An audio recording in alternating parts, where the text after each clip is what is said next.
Welcome to Royal Rebounds TV with Calvin and Barry. Just two crazy fans of the Sacramento Kings, and they sharing their opinion. So be sure that you subscribe.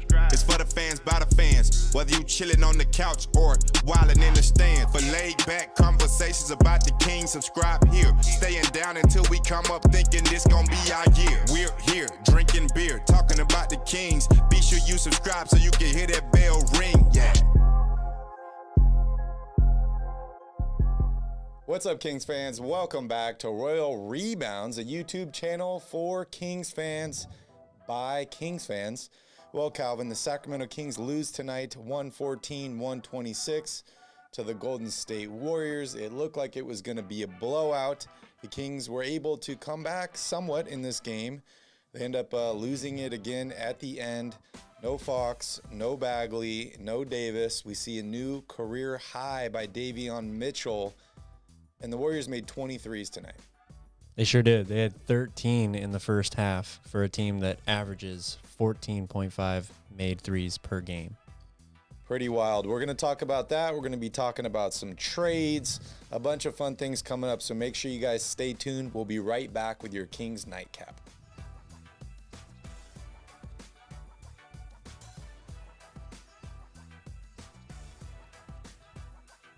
All right, we're here. I'm drinking a beer by myself today. Hopefully you guys are in the chat as well. You guys made me do too many shots yesterday. And we're talking about your Sacramento Kings. What's up, Mike? Good to see you there. Fred, Brian, welcome, everybody. Not as much fun as yesterday's post-game because there was a loss tonight. However, still got to watch some more Kings basketball. And I saw some positives from the game tonight, Calvin. Yeah, I mean, I agree. I saw some positives too. There was definitely good and bad out there. But, you know, even yesterday, the Kings won, and we were all happy about that. But most of our show was not really about the Kings winning. You know, like that. As Mike says, snap back to reality. Oop, there goes gravity. There goes gravity. This is still not a good team. And they played one of the better teams in the league tonight. So all that aside, that being said, good stuff tonight. Davion was great, especially in the first half, 21 points in the first half. The Warriors really, you could tell they switched up their defensive strategy in the second half. They were doubling him early and often. They were making sure that he wasn't going to get easy looks or easy lanes to the basket. Mm-hmm. Mo Harkless, really good tonight. Back-to-back games, double-digit scoring for him. Only 3 games double-digit scoring for the whole year before these two. And Harrison Barnes had a great game as well. Yes, he was good on both ends of the floor. Really complete game from him. The bad, they just let this team shoot an incredible amount of threes, wide open. I mean, some of them you can't do anything about. Klay Thompson goes absolutely nuts in the first quarter. I thought he was going to score 37 again on the Kings for a minute there. Some of those shots, you had hands in his face, he just makes them because he's Klay Thompson. But a lot of those threes, a lot of offensive rebounds in the first half, leading to open threes, transition threes off of turnovers, something that the Kings really haven't done a good job at controlling all year long. And when you play a team like the Warriors, they can get that hot that quick. That's the difference in this game. I mean, they outscored them by like 30 points or something just at the three-point line. Yeah. You know, the Warriors were missing some guys tonight. We didn't see Bjelica. Draymond Green was out. Andre Iguodala was out. Otto Porter was out. James Wiseman was out. It didn't matter. Like you said, they're still the Warriors. And, you know, they still do their thing. They still have a great system, and they still have a bunch of great players. Exactly. And that's another thing we talked about yesterday. The Nets, when their stars struggle, they need bigger time performances from guys that you wouldn't always expect to step up. The Warriors get that on a daily basis even when their stars play. Kuminga, 14 points off the bench tonight. He was really, really good. Jordan Poole's been great for them all year long. So they can – that's just how they operate. You know, it's equal opportunity. Everybody who has a chance to score will score. I agree. What's up, Jeff? What's up, Fred, Ramon, Kings? Welcome in, everybody. Calvin is actually left-handed as well, and that's why we sit in the places that we do. Same with Vinny, or Vinny Squatch, as everyone is calling him now. But that's why I sit on this side, because if I sit on that side, then he's always bumping my elbow when we're eating or doing whatever. So if you have a left-handed friend, make sure he sits to your left. To your left. I really only write and eat with my left hand. I do pretty much everything else right-handed. Yeah, I mean, so does Jeff the lefty. So anyways, back to the game here. The Warriors started out red hot in this game. They went on a 13-2 run to start the game. It wasn't good for Sacramento. Things got even worse in the second quarter. The Kings were down by 26, I believe, at one point in this game. A few things that I saw early on, Davion was incredible. Like you mentioned, 21 points at halftime in only 20 minutes. And I also saw Steph Curry. 8 assists also. I think that's going to be something that's a little overlooked. I saw him make one bad pass today. The rest of him, he was playmaking. Like, he was Tyrese tonight. He had a couple turnovers late in the game, but we'll talk about that a little bit later. Another thing I noticed was, Steph Curry picked up his third foul in the second quarter. And I'm just thinking, wow, if I'm the Kings, like, just go at Steph. Go at Steph. Go, go, go. They're already missing Draymond Green. If you're able to take Steph out of this game, too, the Kings have a much better chance of winning this game. And I was a little disappointed. They kind of went away from that. It seemed like Harrison Barnes was really aggressive early on. When he saw Steph switching over to him, he's like, oh, I'm taking it right at him. Mm-hmm. And that's how he was able to get him in foul trouble. But, defense, the Kings need better defense. They allowed 73 points in the first half. They scored 54, which I thought is pretty decent. You're going to win some games if you're scoring, 54 points and a half, but not if you give up over 70. The third quarter was much kinder to Sacramento than the second quarter. And then we all saw what happened in the fourth quarter tonight, where the Kings were able to cut it within, I think, like 9 and 10, 9. Something like that. And then there was a bunch of back and forth. We saw Steph Curry get hit in the face with a bloody nose. And the Warriors just were a better team, and they showed it at the end of the game when they closed it out. Yeah, I mean, it's a very typical Warriors game, right? They shot lights out from 3. They're one of those teams that's just capable of an amazing explosion of offense in such a short amount of time. So, they can really get a huge lead like we saw tonight very, very quickly on teams, and it's really devastating to a team's mental psyche in the middle of a game like that, especially when you're playing pretty well yourself, at least early on offensively. Davion was great scoring the ball.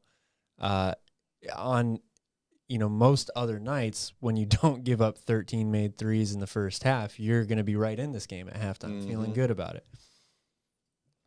Yep, and it's the Warriors, and that's what they do, is they shoot threes. They didn't even have to get in the paint tonight. We talk about how horrible this Kings defense is inside. They didn't even have to get inside. I mean, they're horrible all the way around. They don't. They really don't do a good job in any phase of defense, team defense. Harkless was really good tonight defensively. Tyrese has been really good defensively. I thought that Davion did a really good job on Steph Curry for most of this night. He was guarding Klay, too, after Klay got really, really hot. Mm-hmm. They still made threes on him, but, he did everything that he could do defensively. That's just the 2 greatest shooters of all time, making shots. Yep. So they have, brief moments, but it's a team game, and they're one of the worst team defenses in the league. Yep. What's up, Alex? Good to see you. You're right. We did win last night, and thank you for joining us last night as well.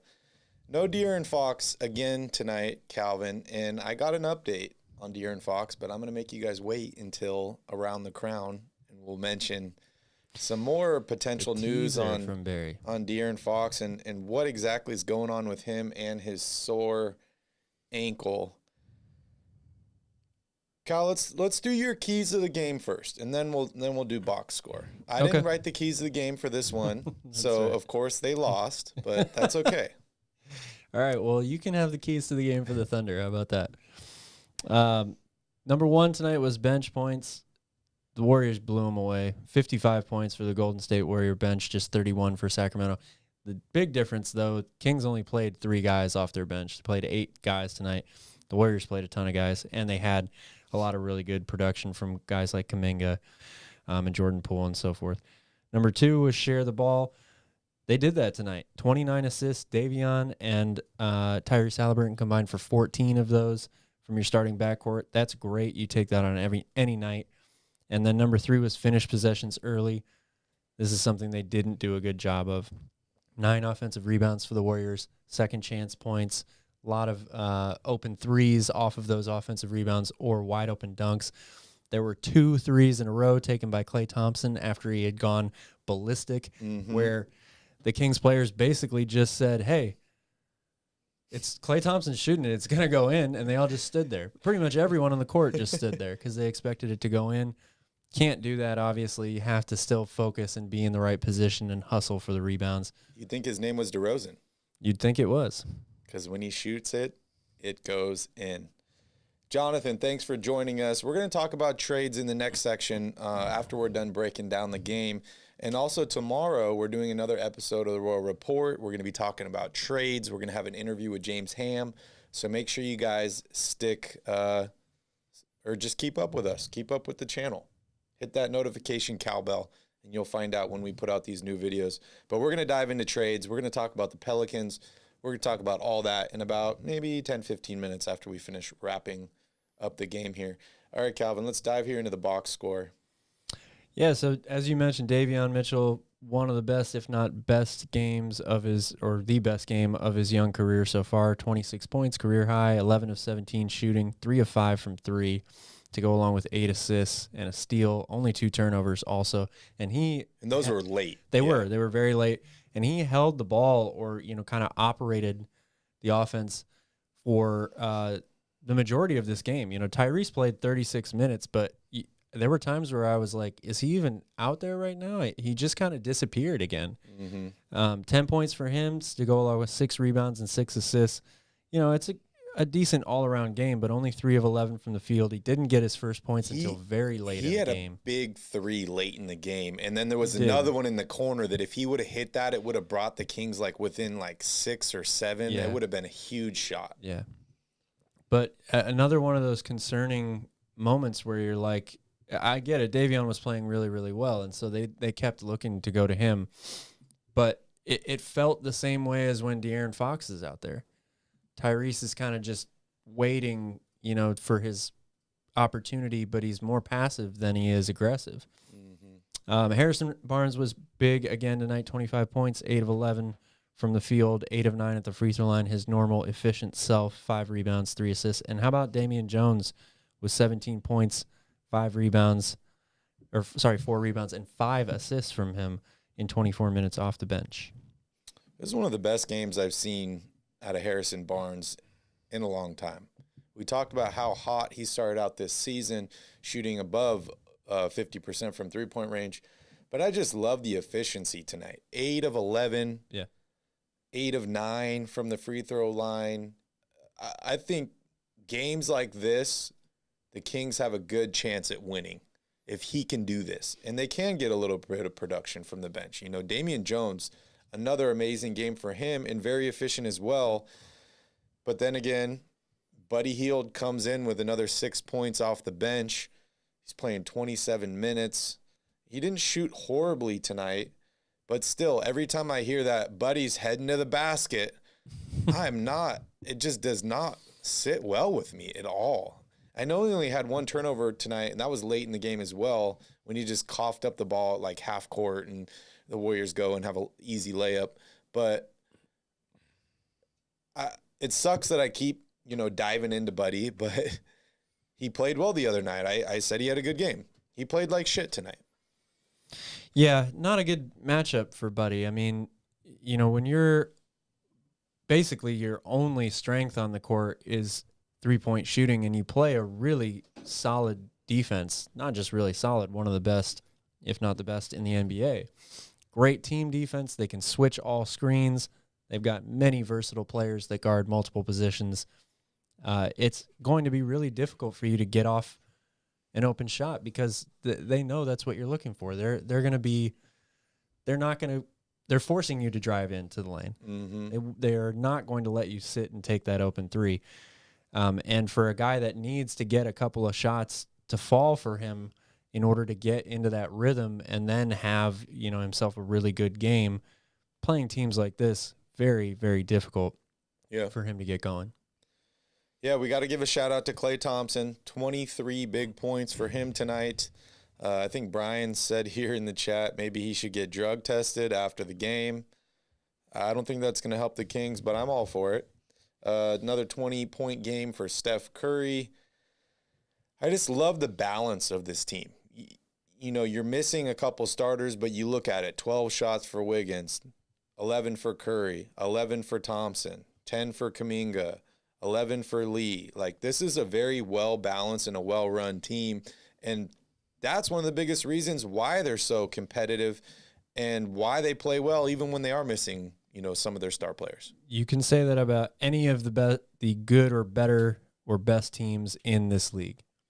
They're all going to be very evenly balanced. Obviously, they're going to have their stars and the guys that they rely on heavily for offense, but they're going to get contributions from their role players every single night. That's what makes a complete team. Is there a good matchup for Buddy? And Jeff says, yeah, Europe. Europe. Maybe. All right, we're not gonna keep bashing Buddy here. We love Buddy. We just don't like it when he doesn't play well. All right, anything that really jumped out to you? The Charlotte Hornets are a good matchup for him. Yeah. He averages, I think his career is for his career, he's averaging 25 a game against them or something like that. Anything that really jumps out on team statistics for you tonight, other than the fact that the Warriors shot 56% from the field and 47% from three-point range? That doesn't even jump out to me. I mean, yes, when you see a team shoots 40, they were shooting 50% from three for most of the game. Mm-hmm. When you see that, it is alarming or noticeable. But then you're like, it's the Warriors, and you kind of just forget about it. What's more kind of eye-popping to me is how much the Kings actually did well in this game. They shot over 50% from the field. They had 29 assists. They had 13 steals. They had 56 points in the paint. And yet they were down by 26. Mm-hmm. And I feel like I've said that about the Kings a lot this season, that they've had games like this where offensively they play more than well enough to win. Yeah. But they don't just lose. They lose big because their defense is so bad. And rebounding is an important part as well. Absolutely. Got killed on the boards today. 25-40. That's huge. Steals pretty even, blocks pretty even, turnovers dead even, 15 and 15. Most of the stats in this game are pretty even.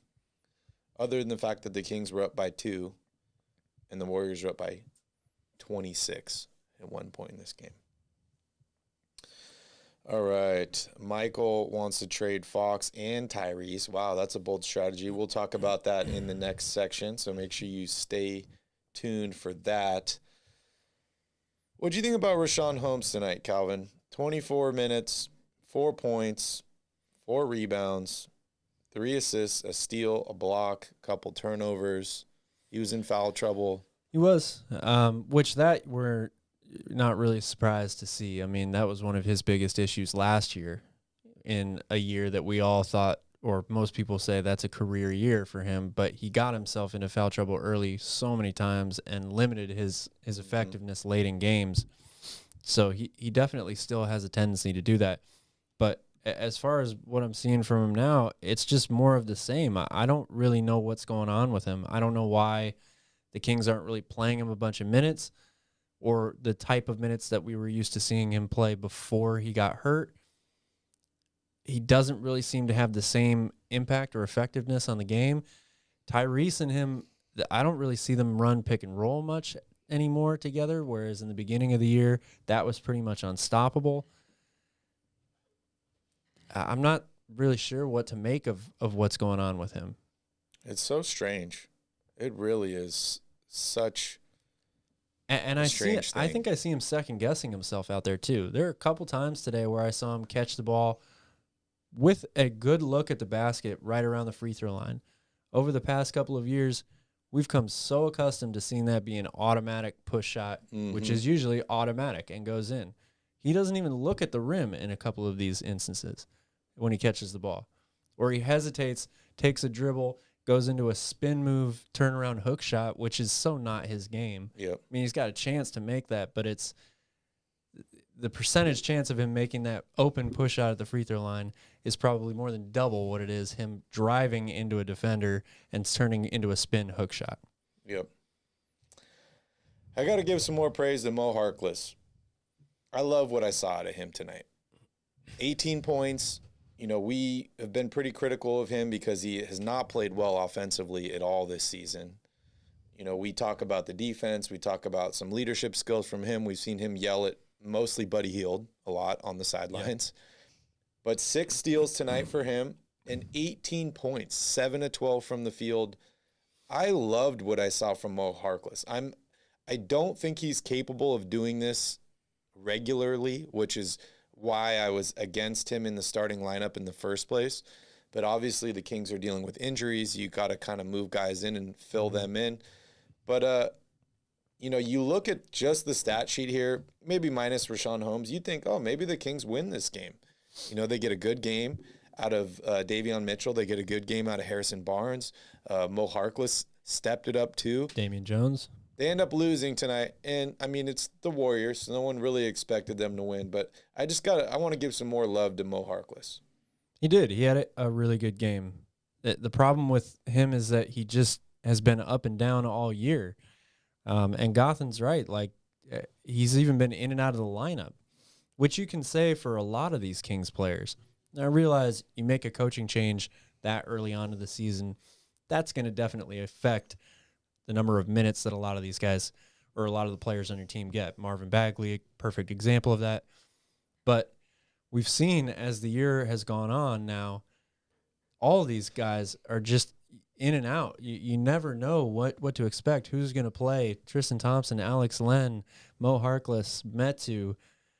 And I know the Kings have been searching for answers all season long, but I feel like you have to, when you're midway through the season, you got to have a little bit more continuity in your rotations and your lineups. Yep. Yeah, you definitely have to. And COVID has been a whole nother animal, right? What's up, Gotham? What's up, Sass? Thank you guys so much for joining us. Yeah, Calvin's looking all sharp and shit. He's got the hair slicked back. I appreciate that. And no beer. But that's okay. We had a lot of fun last night. I hope you guys did. We had a lot of fun. All right, Calvin. Anything else you want to talk about in this game tonight, or are we ready to move on here? Yeah, no, I mean, I could talk about Davion Mitchell more. Like, I was just really, really impressed with him. And you know, for everybody that doubted him early on in the season, we preached patience with him a lot early on this year. We said, just give it time. He's obviously a great defender. The shot's going to come around. It's going to start falling more. He's going to get a little more comfortable. And I actually wonder what he would look like at this point in the season if he had been drafted by another team where he didn't have to play behind 2 established point guards already. Who knows? Maybe he'd be more in this Rookie of the Year race. Yeah. What do you think about this Haliburton and Mitchell pairing? What's up, Sean?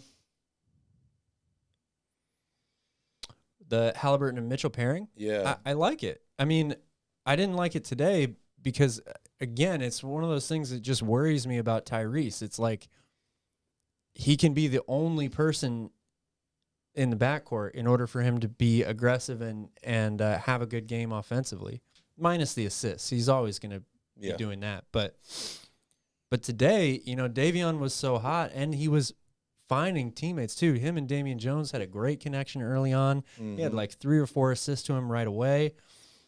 So they just kept the ball in his hands. He was running the offense for a lot of this game, and Tyrese was once again in that position of just kind of floating out on the perimeter, maybe looking for an open 3, but really not, you know, affecting much. If he's not hitting shots and he doesn't have the ball in his hand to he needs to find dominate the ball. assists, Yep. then he's pretty ineffective out there, just like anybody would be. So I don't know. I love Tyrese as a player. He's really talented. I mean, sure, everybody, has things they can improve on. Mm-hmm. But he's off to a really good start for just a year and a half in. But I just worry about his effectiveness with another guard that also is going to have the ball in his hands a lot. Yeah, I was listening to the Kings beat today with James Ham and Sean Cunningham, and they were kind of talking about this Mitchell, Haliburton, Fox 3-guard lineup and whether they could all succeed together. And James was saying that he thinks that all three could survive on a team together and potentially play well and be on the same team for like the next 10 years. However, they went a little bit further down the road as to, who could get traded, why, whether it's a fit, whether it's money-wise, stuff like that. And, I think I agree with him in the fact that he said Tyrese is the most untradeable guy on this team, which I don't know if everyone agrees with. A lot of people would say Fox, stuff like that. But it's very interesting seeing these games that Haliburton looks like he kind of disappears a little bit when he is not dominating the ball. And that just makes me think like, okay, well, if he's going to be the guy that you're building around for the future, does he need to have the ball all the time? So that means maybe you're trading Fox. Davion's going to come off the bench and always play opposite from Haliburton. So then what kind of shooting guard are you bringing in? You'd think that a guy like Buddy Hield would be perfect next to a guy like Haliburton, right? Mm-hmm. Like catch and shoot. Buddy's not great at handling the ball. Ty can do that the entire way and just get him, the shot when he's open. But it's sorry, James just texted me. I think he wants to come on Look here. at Barry. He's all famous now, texting James Ham. I don't have James's number. He said he's waiting on Davion Mitchell right now. Anyways, it's just interesting seeing these guys and how they potentially work together, potentially don't, because, we've seen games where Tyrese has played incredible. He had 38 points the other night, but then the other guard does okay. Yeah, well, I mean that's kind of my point, in that I'm just nervous of how it's going to work for Tyrese with anybody, let alone De'Aaron Fox or Davion Mitchell. I mean, no matter what other guard you have in the backcourt with him, you're going to want that starting 2 guard to be productive as well. So Tyrese has got to learn, more of how to play off of a guard and be more aggressive and I think he's got to be more aggressive early on in games. We saw Davion get off to such a quick start today. I think Tyrese basically said, well, I'm just going to let him do his thing. But you can't afford to do that in the NBA. You have to keep the pressure on 100%. I mean, you look at Damian Lillard and CJ McCollum, those guys have a great relationship and they play off of each other really, really well. And they both get their shots up. And this Kings team, it's not like there's another player on this team where you're like, well, that guy has to get 14 shots a night as well. I mean, Harrison Barnes has played really great offensively recently. And they have another type of guy, or they have other guys that can provide some offense for them on any given night. But you don't look at this team and you're like, well, there's a third guy that really has to get shots up. It's pretty much just the 2 of them, whether it's Davion and Tyrese or De'Aaron and Tyrese. So Tyrese he's just got to be more aggressive early on, I think, because it seems to me the longer he waits throughout the course of a game to really look for his shot and get things going, the harder it is for him to do so. Yep, I agree. All right, Cal, we ready to move on here? Yeah. So overall, couple good games for a couple guys on the Sacramento Kings. Harrison Barnes, 25 points tonight. I thought he played one of his best games of the season. Mo Harkless, 18 points, 6 steals. We saw Davion Mitchell set a new career high with 26 points tonight. but the Kings ultimately lose this game 126-114 to the Golden State Warriors. On to Oklahoma City, Calvin. But before we get there, we're going to talk about some trades. We're going to talk about De'Aaron Fox and his ankle, and I think James Ham is going to join us here in a few minutes. So we'll be right back. Make sure you guys stay tuned. When we come back, we're going to talk more about your Kings.